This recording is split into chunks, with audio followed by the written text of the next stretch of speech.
கண்ணு. அப்பா சொல்லுங்கப்பா. நீ ஸ்நாக்ஸ் ஐட்டம்ல என்ன கண்ணு ரொம்ப விரும்பி சாப்பிடுவ? ஆ, எல்லாமே சாப்பிடுவேன்ப்பா. இல்ல கண்ணு, இத கூட தான் 24 மணி நேரம் கூட சாப்பிட்டுக்கிட்டே இருப்பேன்னு ஒண்ணு இருக்கும்ல, அந்த மாதிரி ஸ்நாக்ஸ் ஐட்டம் சொல்லு கண்ணு. ஆ, ஆ, அது மாதிரினா கடலை மிட்டாய் சாப்பிடுவேன்ப்பா. கடலை மிட்டாயா? அது நம்ம கடையில ரொம்ப ஃபேமஸ் கண்ணு. நம்ம கடையில இல்லாததெல்லாம் சொன்னீங்கன்னா அது ஏதாவது ஏற்பாடு பண்ணலாம்னு நினைச்சேன். ஏன்னா நீ வீட்டுல இருப்ப பத்தியா, அப்போ உட்காந்து நீ சாப்பிட்டுட்டே இருக்கலாம்ல, அதுக்குதான். ஏங்க, உங்களுக்கு கொஞ்சமாவது அறிவு இருக்கா? ஏன் இல்லன்னு சொன்னா தரப்போறியா? உனக்கே இல்ல, நீ எங்க பக்கத்துல இருந்து கடன் வாங்கி தரப்போறியா? கொஞ்ச நேரம் வாயை மூடுங்க. தேவையில்லாததெல்லாம் பேசிக்கிட்டு பொண்ணு பார்க்க வந்திருக்கோம். அந்த பிள்ளைகிட்ட பையனை பிடிச்சிருக்காமா, என் பையன் இப்படிமா, என் பையன் அப்படிமான்னு சொல்லணும். அதை விட்டுக்கிட்டு நீ என்ன சாப்பிடுவ, அந்த ஸ்நாக்ஸை நான் ஃபேக்டரியில தயாரிச்சு வைக்கிறேன், நீ பொழுதுனைக்கு உட்காந்து தின்னுக்கிட்டே இருந்தா சொல்லுவாங்க. ஏய் லூசா, நீ அந்த பிள்ளைகிட்ட போய் நம்ம பையனை பிடிச்சிருக்கான்னு சும்மா சும்மா கேட்டுக்கிட்டே இருந்தோம்னா பிடிக்கலன்னு சொல்லிட போகுது. அப்புறம் நம்ம மறுபடியும் வேற பொண்ணுக்கு எங்க போய் தேடுறது? அதுக்குதான் ஐடியா பண்ணி மறைமுகமா பேசிக்கிட்டு இருக்கேன். நான் பேசுறது உனக்கு புரியல? டேய் அப்பா, எனக்கு புரிஞ்சுதுடா நல்லா. என்னது? டேய் அப்பாவா? என்ன இப்படி கூப்பிடுறாரு அவங்க அப்பாவை? பாத்தியா, என் மச்சானா என் மச்சான் தான். எப்படி கரெக்டா கண்டுபிடிச்சிட்டான் பாத்தியா? அவங்க அப்பா என்ன அவரை மச்சான கூப்பிடுறாரு? என்ன ஒண்ணுமே புரியல. யோ, அப்படி என்னையா சொன்ன? எனக்கு புரியவே இல்லையா? இவங்க என்ன வாயா போயான்னு கூப்பிடுறாங்க? குடும்பமே ரொம்ப வித்தியாசமா இருக்கு. சுஜாதா, நான் அந்த பிள்ளைகிட்ட என்ன கேட்டேன்? எந்த ஸ்நாக்ஸ் ரொம்ப விரும்பி சாப்பிடுவ, அந்த ஸ்நாக்ஸை நம்ம ஃபேக்டரியில தயாரிக்க சொல்றேன், அப்போ நீ அங்க வந்து டெய்லியும் அடிக்கடி சாப்பிடலாம்னு சொன்ன. அப்படின்னா என்ன அர்த்தம்? என்ன அர்த்தம்? அந்த புள்ள நம்ம பையனை கல்யாணம் பண்ணிக்கிட்டு நம்ம வீட்டுல தான் இருக்க போகுதுன்னு நான் மறைமுகமா சொல்லியிருக்கேன். அது கூடவா உனக்கு புரியல? ரொம்ப கேவலமா இருக்கு நீ சொல்றது. அக்கண்ணு, நீ ஒண்ணு தப்பா எடுத்துக்காத. இவர் இப்படிதான். ஆனா நான் உனக்கு கேட்கலாமா? நீங்க பேசுறதெல்லாம் ரொம்ப வித்தியாசமா இருக்கு எனக்கு. வித்தியாசமா இருக்கா? என்னடா வித்தியாசமா இருக்கு? இல்ல, நீங்க உங்க பையனை மச்சான்னு கூப்பிடுறீங்க, அவரு உங்களை என்னடா அப்பா, வாடா அப்பா, போடா அப்பான்னு கூப்பிடுறாரு. அப்புறம் அம்மாவும் உங்களை யோ அப்படி இப்படின்னு கூப்பிடுறாங்க. எனக்கு ஒரு மாதிரி புரியலப்பா. அதுவா, அதெல்லாம் நாங்க அப்படித்தான்டா ஜாலியா இருப்போம் வீட்டுல. நீ கூட என்ன வாடா போடான்னு கூப்பிடலாண்டாமா, நான் எதுவும் நினைச்சுக்க மாட்டேன். என்ன உங்க ஏஜ்க்கு ஈக்குவலா என்ன நடத்துறீங்க, நான் ரொம்ப சந்தோஷம் தான் படுவேன். நானா? ஆமாண்டா, உங்க அத்தைய கூட நீ வாடி சுஜாதா, போடி சுஜாதான்னு கூட கூப்பிடலாம். அவ எதுவும் நினைச்சுக்க மாட்டா. ஐயோ, என்ன பாத்தலாம்? வேண்டாம் வேண்டாம். யோ, நீ வீட்டுக்கு வா. என்னையவா டேமேஜ் பண்ற? 2 பக்கெட்டு கத்திரிக்காய் மாதிரி தொங்கிட்டு இருக்கிற முட்டியை புட்டிங்கி எடுத்தாதான் நீலாம் சரி வருவ. ஜனனி, இவர் எப்படிதாமா ஏதாவது லூஸ் மாதிரி வளரிக்கிட்டே இருப்பாரு. நீ அவர் சொல்றதுல காதுல வாங்காத.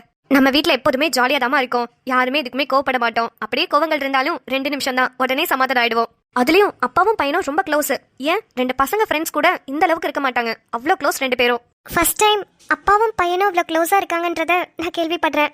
எப்போதும் பசங்கன்னா அம்மாக்கு தானே சப்போர்ட் பண்ணி பேசுவாங்க, அம்மா கூடயே தான் இருப்பாங்க, அப்பாவுக்கு பொண்ணுங்க தான் பிடிக்கும்னு சொல்லுவாங்க. ஆனா இங்க அப்படியே எல்லாம் ஆப்போசிட்டா இருக்கு. எனக்கு அப்படிலாம் இல்லம்மா. பொண்ணு பையனு யாரா இருந்தாலும் சரி, எல்லார்கிட்டயும் ஜாலியா பேசி நல்லா பழகணும். இருக்க போறது ஒரு லைஃப், அந்த லைஃபை நல்லா என்ஜாய் பண்ணிக்கிட்டா என்ன?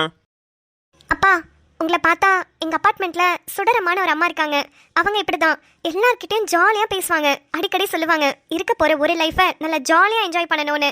அவங்க சொல்ற மாதிரி இருக்கு நீங்க சொல்றதும். சுடரம்மாவை பார்க்கும் போதெல்லாம் நினைப்பேன் அவங்க ஃபேமிலியில நம்ம பிறந்திருக்க கூடாதான்னு. ஆனா இப்ப ரொம்ப பெருமையா இருக்குப்பா, சந்தோஷமாவும் இருக்கு. நான் அதே கேரக்டர்ல ஒரு ஃபேமிலிக்குள்ளதான் கல்யாணம் ஆகி போறேன். அங்க நிக்கிறது அம்மா தானம்மா? அம்மாவா? ஆமாமா, அம்மாதான். பால்காரவங்க வர டைம், அதான் அம்மா வெளியே பால் வாங்கிட்டு இருக்காங்கம்மா. அப்படியா? சரி, நீங்களாம் பேசிட்டு இருங்க, நான் அம்மா கிட்ட போய் பேசிட்டு வரேன். சரிங்கம்மா. பேசிட்டு சீக்கிரம் வாங்க. உங்க அக்கா சாய்க்கு வர அந்த மாப்பிள்ளை வீட்டுல போய் பேசணும்னு சொன்னாங்கல்ல? சீக்கிரம் வரோமா. அப்புறம் ஜனனி, நான் ஒரு விஷயம் சொல்லணும். சொல்லுங்கம்மா. என் பையனையோ இல்ல நம்ம குடும்பத்தை பத்தியோ நீ எதை நினைச்சும் கவலைப்பட வேண்டாம். என் பையனை பத்தி சொல்லணும்னா என் பையன்றதுக்காக சொல்லல, ரொம்ப நல்லவன்மா. இப்படி ஒரு நல்லவனை நீ பாத்திருக்கவே முடியாது. பேசினப்பவே தெரிஞ்சுக்கிட்டேம்மா. தெரிஞ்சிச்சா? அது போதுமா. சரி, பேசிட்டு வாங்க, நான் அம்மா கிட்ட போய் பேசிட்டு வரேன். அப்பா, என்னப்பா அது திடீர்னு வேஷ்டி சட்டையில உட்காந்துருக்கீங்க? ஆமாப்பா, சாய் சூர்யாக்கு கல்யாண விஷயமா பேச போனோம்ல, அதான் ட்ரெஸ் மாத்திக்கிட்டேன். நீ எங்கப்பா கிளம்பிட்ட? அப்பா, நான் ஸ்டேஷன் வரைக்கும் போயிட்டு வரேன். ஸ்டேஷன்கா? ஏன்? அது ஒண்ணும் இல்லப்பா, அந்த கேஸ் பத்தி கொஞ்சம் டீடைல்ஸ் கலெக்ட் பண்ண போகணும். நீங்க எல்லாம் சூர்யா வீட்டுக்கு போங்க, நான் ஸ்டேஷன் வந்து டைரக்டாக வந்துக்கிறேன். என்ன அது இது சும்மா கேஸ் பத்தின டீடைல்ஸ் தானே, நாளைக்கு போய் கூட கலெக்ட் பண்ணிக்கலாம். இன்னைக்கு ஒரு நாள் ஃப்ரீயா இரு. இல்லப்பா, இந்த கேஸ் சீக்கிரமா கோர்ட்டுக்கு வேற வருது, அதுக்குள்ள நான் டீடைல்ஸ் கலெக்ட் பண்ணியே ஆகணும். இன்னும் சாய் ஜனனிக்கு கல்யாணம் வேற வரும், அதுக்கெல்லாம் வேற நிறைய லீவ் எடுக்கணும். நான் இப்போ போயிட்டு வந்துடுறேனே, நீங்க அங்க போற கேப்ல நான் ஸ்டேஷன்ல போயிட்டு கொஞ்சம் அதை மட்டும் பார்த்துட்டு அப்புறம் நாங்க வந்துடுறேன். என்ன கேஸ்? சீதா மகாலட்சுமி கேஸா? ஆமாப்பா. இப்போ வரைக்கும் என்ன கலெக்ட் பண்ணிருக்க? தயவு செஞ்சு அதை மட்டும் கேட்காதீங்கப்பா. ரொம்ப கன்ஃபியூஷன்ல இருக்கேன். ஃபர்ஸ்ட் நான் ஒரு கன்க்ளூஷன் வந்தேன், அப்புறம் மறுபடியும் ஏதேதோ சொல்லி மறுபடியும் கன்ஃபியூஸ் ஆயிடுச்சு. இப்போ அந்த ஃபைலை நான் ரீசெக் பண்ண போறேன்ப்பா. அது பண்ணாதான் மறுபடியும் எனக்கு ஒரு ஐடியா கிடைக்கும். கோர்ட்டுக்கு கேஸ் வருதுன்னா நம்ம எல்லாத்தையும் கலெக்ட் பண்ணி ரெடியா வச்சுக்கணும். அப்பனாதான் ஜட்ஜ் கிட்ட கொடுக்கும்போது நம்மளுக்கு ஈஸியா இருக்கும். நம்ம சைட்ல இருந்து எல்லா ப்ரூஃபும் சப்மிட் பண்ண மாதிரியும் இருக்கும். எதையும் விட்டுறாதாதி. விட மாட்டேன்ப்பா. இவ்வளோ நாள் ஏதோ ஒன்று மிஸ் ஆச்சு, ஆனா இதுக்கப்புறம் கண்டிப்பா மிஸ் ஆகாது. சரிப்பா, நீங்க பாத்துக்கோங்க, நான் கிளம்புறேன். மாமா. என்னம்மா? ஐயோ. ஏமா, என்ன கூப்பிட்டியா இல்ல உன் புருஷனை தான் கூப்பிட்டியா? மாமா, நான் உங்களை தான் மாமா கூப்பிட்டேன். அப்பா, நல்ல வேலை, எங்க அசிங்கப்படுத்திருவியோன்னு நினைச்சேன். சொல்லுமா. மாமா, உங்க பையன் ரொம்ப அநியாயம் பண்றாரு மாமா. எப்ப பாரு கேஸ் கேஸ் கேஸ்னு நினைச்சு சாப்பிடவும் மாட்டேங்கிறாரு, தூங்கவும் மாட்டேங்கிறாரு. அவருக்கு ஏதாவது அட்வைஸ் பண்ணுங்க மாமா. ஏய், போட்டு கொடுக்குறியா? போட்டெல்லாம் கொடுக்கல, உண்மையை தானே சொல்றேன். சஸ்பென்ஷன்ல இருந்த வரைக்கும் எதை பத்தியும் யோசிக்காம அவ்வளவு ஜாலியா இருந்தீங்க. ஆனா இப்ப மறுபடியும் ரீஜாயின் பண்ணதுல இருந்து எப்ப பாரு அந்த ஒரு கேஸ புடிச்சுக்கிட்டே தூங்கிட்டு இருக்கீங்க. சரியா சாப்பிடறதில்ல, சரியா தூங்குறதில்ல, சரியா வீட்டுக்கு கூட வரதில்ல. என்ன ஆதி இது? மருமக கிட்ட இருந்து இப்படி எல்லாம் கம்ப்ளைண்ட் வருது? இங்க பாரு ஆதித்யா, வேலை வேற வீடு வேற, நீ தான் அதை கரெக்டா மேனேஜ் பண்ணணும். ஆமா ஆதித்யா, கேட்டுக்கோ. 28 வருஷமா அதை கரெக்டா மேனேஜ் பண்ண ஆளு சொல்றாரு, கேட்டுக்கோ. ராஜி, நீ எப்ப வந்த? எப்ப வந்தா என்ன, நான் சொன்னதானே உண்மை. டே ஆதி, உங்க அப்பா கிட்ட சொல்லி சொல்லி சலிச்சு போயிடுச்சுடா. அவர் என் பேச்ச கொஞ்சம் கூட கேட்கல. ஆனா நீ அவத என் பேச்ச கேளுப்பா. எப்படியோ அப்பா நம்ம கூட இல்லாம நான் தனியாளா நின்று நிறைய விஷயத்த சமாளிச்சிருக்கேன். அது எவ்வளவு கஷ்டம்னு எனக்கு தான் தெரியும். அந்த கஷ்டத்தை நீயும் நிலாக்கு கொடுத்துறாதப்பா. நான் எங்கம்மா கேஸ் அலைஞ்சிட்டு இருக்கேன். அவ சொல்றான்னு நீங்களும் வந்து. என் பிள்ளைய பத்தி எனக்கு தெரியாதா? அதுவும் இல்லாம நிலா போய் சொல்ல மாட்டா. நிலாவை பத்தி எனக்கு தெரியும். நீ ஃபர்ஸ்ட் போலீஸ் வேலைக்கு போறப்போ ரொம்ப பயந்தேன் ஆதி. எங்க உங்க அப்பா மாதிரி நீயும் ஆயிடுவியோன்னு. தயவு செஞ்சு என் பயத்தை இன்னும் அதிகப்படுத்திடாத. அவன் அதெல்லாம் பாத்துக்குமா, வீடு. எதுக்கு அவனை போட்டு டார்ச்சர் பண்ணிட்டு இருக்க? நீங்க கொஞ்ச நேரம் வாயை மூடிட்டு அமைதியா இருக்கீங்களா? உங்க பையனையும் சேர்த்துல கெடுத்து வச்சிட்டு இருக்கீங்க. நீங்க அவனுக்கு ஒரு ரோல் மாடலா இருக்கணும், ஒரு அப்பானா. ஆனா நீங்க என்ன பண்ணிக்கிட்டு இருக்கீங்க? போலீஸ் வேலைன்னா அப்படிதான் இருக்கும். தெரிஞ்சுதானே கல்யாணம் பண்றீங்க. அப்புறம் என்ன வந்துட்டு அது நொல்ல இது நொல்லன்னு? என்ன போலீஸ் வேலைனா குடும்பத்தையே பாத்துக்க கூடாது, புள்ள குட்டிங்க இருந்தாலும் அப்படியே அம்போன்னு விட்டுட்டு நம்ம வேலை உண்டு நம்ம உண்டுன்னு இருக்கணும்னு எழுதி வச்சிருக்கா என்ன? அந்த போலீஸ் ட்ரெஸ்ஸ போட்டுட்டு கெத்தா திமிரா அப்படியே வேலையில வெட்டி முறிக்கிற மாதிரிதான் சீனை போட்டுட்டு திரிய வேண்டியது. உங்கள மாதிரி தானே உங்க பையனும் இருப்பான். சரி ராஜி, விடுமா, எதுக்கு கோவப்படுற? சந்தோஷமா குடும்பத்துக்குள்ள குழப்பத்தை உண்டாக்கிட்டியா? ஐயோ, அத்தை திடீர்னு வருவாங்கன்னு எக்ஸ்பெக்ட் பண்ணல மாமா. ஆனா நிலா, உன்னை கவனிச்சியா? எங்க அம்மா பேசும்போது எங்க அப்பா இவ்வளவு பம்மிக்கிட்டு இருக்காருன்னு. இந்த ஊருக்கே அவர் டிஎஸ்பி ஆனாலும் வீட்டுக்கு தீக்குச்சி தான் போல. டேய், அங்க என்ன அவளை மறைச்சிட்டு இருக்க? மா, நான் எங்கம்மா அவளை மறைச்சிட்டு இருக்கேன்? நிலா, வீட்ல எதுவும் ரொம்ப வம்பு பண்றானாமா? நீ எதுவும் எங்கள்கிட்ட சொல்லாம இருக்கியா? ஒழுங்கா சொல்லு, வாயிலே நாலு குத்து குத்துறேன். அத்தை, அது வந்து ஆதி, என்னது இது? எதுக்கு அவ வாயை பொத்துற? நிலா, நீ சொல்லுமா. ஒன்னும் பண்றது இல்ல, நல்லாதான் பாத்துக்கிறாருன்னு சொல்ல வந்தேன். ஐயோ, அப்படியே சொல்ல வந்த தங்கம். சாரி நிலா, நீ ஏதோ என்னை பத்தி கம்ப்ளைண்ட் பண்ண போறேன்னு நினைச்சிட்டு வாயில அடிச்சிட்டேன். சாரி. டேய், எங்க கிளம்பிட்ட நீ முத? மா, ஸ்டேஷன் வரைக்கும் போயிட்டு வந்துடுறேம்மா, ஒரு முக்கியமான வேலை இருக்கு. நீ எங்கேயும் போக கூடாது. அப்படி ஏதாவது எனக்கு தெரிஞ்சது வீட்டுக்குள்ளே கைத்த வச்சு கட்டி போட்டுருவேன். மாமாமா, சின்ன வேலைதாம்மா, போயிட்டு உடனே வந்துருவேன். நீங்க எல்லாரும் சூர்யா வீடு கிளம்புங்க, நான் போயிட்டு அப்படியே டைரக்டா வந்துடுறேன். சின்ன வேலை தானே, நாளைக்கு பாத்துக்கலாம், விடு. மா, அது என்னன்னு தெரியாம மண்டை வெடிக்குதுமா. இங்க நிக்கவே முடியல என்னால. அதுவே தான் ஞாபகம் இருக்கு. 10 நிமிஷமா போயிட்டு அந்த ஃபைலை மட்டும் பார்த்துட்டு நான் அப்படியே சூர்யா வீட்டுக்கு வந்துடுறேன். ப்ளீஸ்மா. இங்க பாரு, 10 நிமிஷம் தான் டைம். நீ மட்டும் வரல, அப்புறம் நான் ஸ்டேஷனுக்கு வந்து ஸ்டேஷனே நார் அடிச்சிருவேன், பாத்துக்கோ. இல்ல 10 நிமிஷத்துல கரெக்டா வந்துருவேன். நீங்க எல்லாரும் சூர்யா வீட்டுக்கு வந்துருங்க. சரி, கிளம்பு. பார்த்து பத்திரமா நிதானமா போயிட்டு வா, என்ன? சரிம்மா. என்ன லுக்கு? எந்திரிச்சு வாங்க. ஓய், என்னடி ஆச்சு? ஒண்ணும் இல்ல. என்னாச்சு சொல்லு. மாமா, நானும் உங்க கூட ஸ்டேஷனுக்கு வரவா? ஏண்டாமா, என்னாச்சு? உங்க அண்ணனுக்கு தான் பேசி முடிக்க போறாங்க. நீ தானே அங்க இருக்கணும். நீங்களும் தான் இருக்கணும். வந்துடுறேம்மா, 10 நிமிஷம் தான். என்ன ஃபைல் மட்டும் பார்த்துட்டு வந்துடுறேன். 10 நிமிஷத்துல வரலனா? என்னை பத்தி உனக்கு தெரியும்ல, நான் கண்டிப்பா வந்துருவேன். சரி. இங்க இருக்கிறவங்க எல்லாம் நீதான் பத்திரமா பாத்துக்கணும், சரியா? சரி மாமா, நீங்க போயிட்டு வாங்க. ஆனா சீக்கிரம் வந்துருங்க. வந்துட வேண்டாம், கண்டிப்பா வந்துருவேன். சரி, போயிட்டு வரேன். ஃபீல் பண்ணாத என்ன? அண்ணே, நான் ஒன்னு சொல்லட்டா? அவங்க அம்மா பையனை பத்தி ரொம்ப பில்டப் பண்றா. அவ்வளோ நல்லவெல்லாம் இல்ல, இவன் அவ்வளோ சீனெல்லாம் இல்ல. ஷோ, இருடா, உண்மையை சொல்லிக்குவோம். நாளை பின்ன கல்யாணம் ஆனதுக்கு அப்புறம் உன்னை பத்தி தெரிஞ்சுட்டு காலரை பிடிச்சி என்ன கேட்டுச்சுன்னா நான் என்னடா பண்றது? உண்மையை சொல்ல போறியா? என்ன பத்தி சொல்றதுக்கு என்ன உண்மையா இருக்கு? இருடா சொல்றேன்.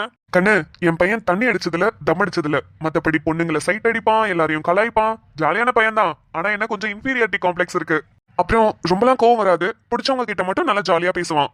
மத்தபடி அவங்க அம்மா சொல்லிட்டு போனாலே என் பையனு சொல்லல, அவன் ரொம்ப நல்லவன்னு. அவ்வளவுலாம் கிடையாதுமா. ஏதோ பெத்த புள்ளைய விட்டு கொடுக்க கூடாதுன்னு என்னென்னமோ வளரிட்டு போறா. கரெக்டு தான்ப்பா.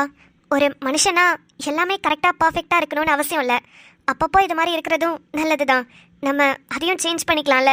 ஆ, இப்ப சொன்ன பத்தியா கண்ணு, இதுதான் கரெக்டான விஷயம். அப்புறம் இன்னொன்னு சொல்லணும்னு நினைச்சேன். அடிக்கடி வர நாங்க உன்னை எங்க வீட்டு பொண்ணுன்னு சொல்லிட்டு இருக்கோம். அதனால ஒன்னும் நீ அம்மா அப்பான்னு கூப்பிடலையே. இல்ல, உனக்கு எப்படி வேணுமோ நீ கூப்பிட்டுக்கோ. அத்தை மாமான்னு கூப்பிட்டா கூட எங்களுக்கு பிரச்சனை இல்ல. எனக்கெல்லாம் நீ கார்த்திகேயான்னு பேர் சொல்லி கூப்பிட்டீங்கன்னா கூட எனக்கு பிரச்சனை இல்ல. இல்லைப்பா, நீங்கள் அடிக்கடி எங்கள் வீட்டு பொண்ணுன்னு நீங்கள் சொல்கிறதே எனக்கு ரொம்ப சந்தோஷமாக இருக்குது. உண்மையை சொல்ல போனோன்னா அப்பான்னு கூப்பிட்டே ரொம்ப நாள் ஆச்சு. எங்கள் அப்பா சின்ன வயசுலேயே எங்கள் எல்லாரையும் தவிக்க விட்டுட்டு குடிச்சு இறந்துட்டாரு. அவர் எங்களுக்கு கொடுக்காத கஷ்டமே கிடையாது. ரொம்ப குடிப்பார். ஃப்ரெண்ட்ஸ் எல்லாம் வீட்டுக்கு கூட்டிகிட்டு வந்து குடிப்பார். ஒரு நாள் அவர் ஃப்ரெண்ட்ஸ் எல்லாம் கூட்டிகிட்டு வந்து தான் வீட்டில் ரொம்ப அட்டூழியம் பண்ணிகிட்டு இருந்தார். அவர் ரொம்ப குடிச்சு அப்படியே நிதானமே இல்லாமல் ஆயிட்டாரு. அவர் ஃப்ரெண்ட்ஸ் எல்லாம் சேர்ந்து எங்கள் அக்கா இருக்கால சாய், அவளை டார்ச்சர் பண்ணி அவளை ரேப் பண்ணிட்டாங்க. என்ன பண்ண சொல்ற? ஆமாப்பா, எங்க அக்காவால குழந்தை பெத்துக்க முடியாது. அவ பாவம், அவ ரொம்ப கஷ்டப்பட்டுட்டா. எங்க எல்லாத்தையும் விட வாழ்க்கையில ரொம்ப கஷ்டப்பட்டது அவதான். அப்புறம் எங்க அம்மாவை ஊர்ல இருக்கிறவங்க எல்லாம் ரொம்ப கேவலமா பேசினாங்க. எங்க அம்மா உடனே தூக்க மாட்டெல்லாம் போயிட்டாங்க. அப்புறம் எங்க 2 பேரையும் பார்த்துதான் அவங்க மனசு இறங்கி வந்து எங்க 2 பேரையும் நல்லபடியா படிக்க வச்சு நல்ல இடத்துல கல்யாணம் பண்ணி கொடுக்கணும்னு நினைச்சாங்க. அவங்க ஆசைப்பட்ட மாதிரி அக்காவும் சொந்தமா பொட்டிக் வச்சிருக்கா, நல்லா படிச்சிருக்கா. அதே மாதிரி நானும் சம்பாதிக்கிறேன், மேக்கப்லாம் பண்றேன், நானும் இன்ஜினியரிங்கும் படிக்கிறேன்.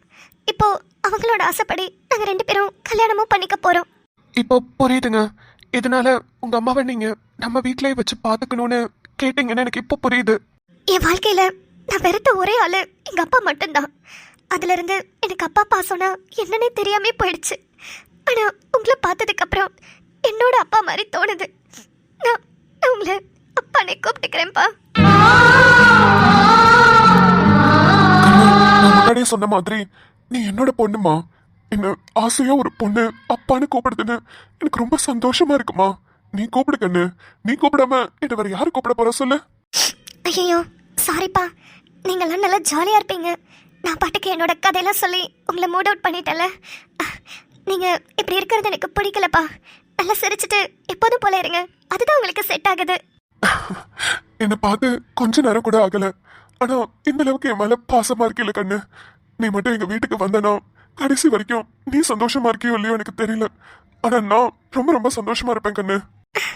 அப்பா, பொன்மகளின் புன்னகை போல் யுக பூக்களுக்கு புன்னகைக்கத் தெரியவில்லை. ஒன்னும் இல்ல கண்ணு, ஒன்னும் இல்ல. உனக்கு அப்பா நான் இருக்கேன் கண்ணு. நான் உனக்கு அப்பாவா இருந்து எல்லாமே பாத்துக்கிறேன் கண்ணு.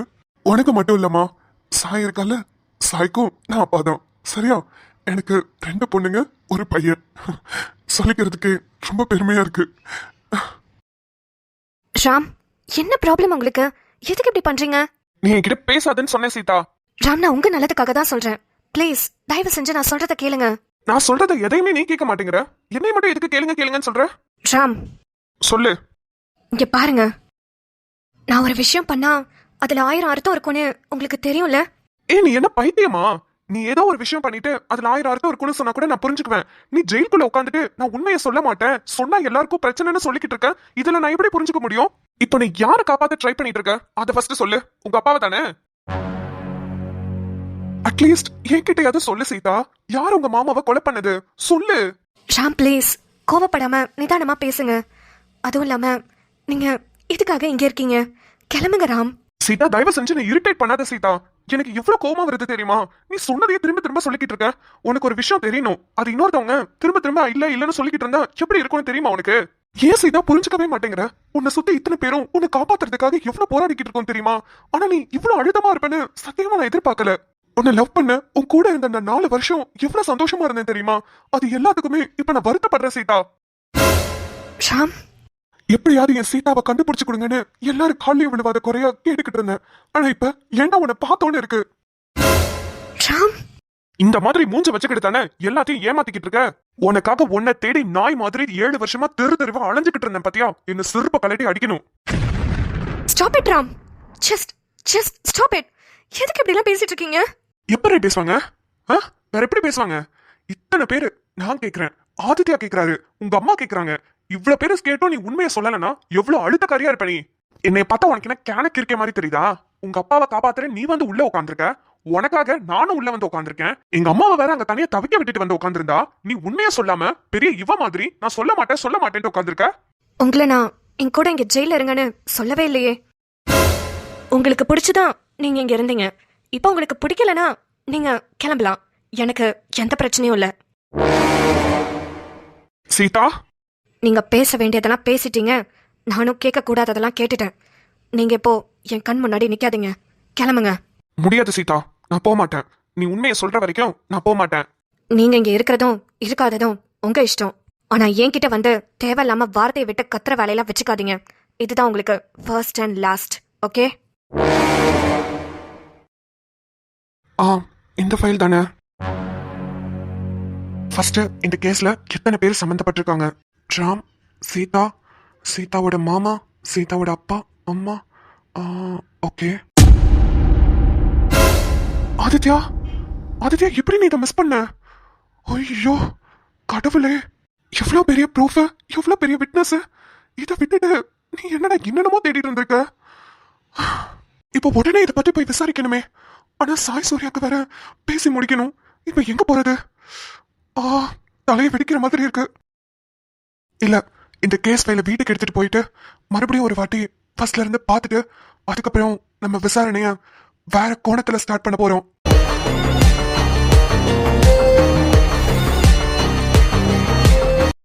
உசுரே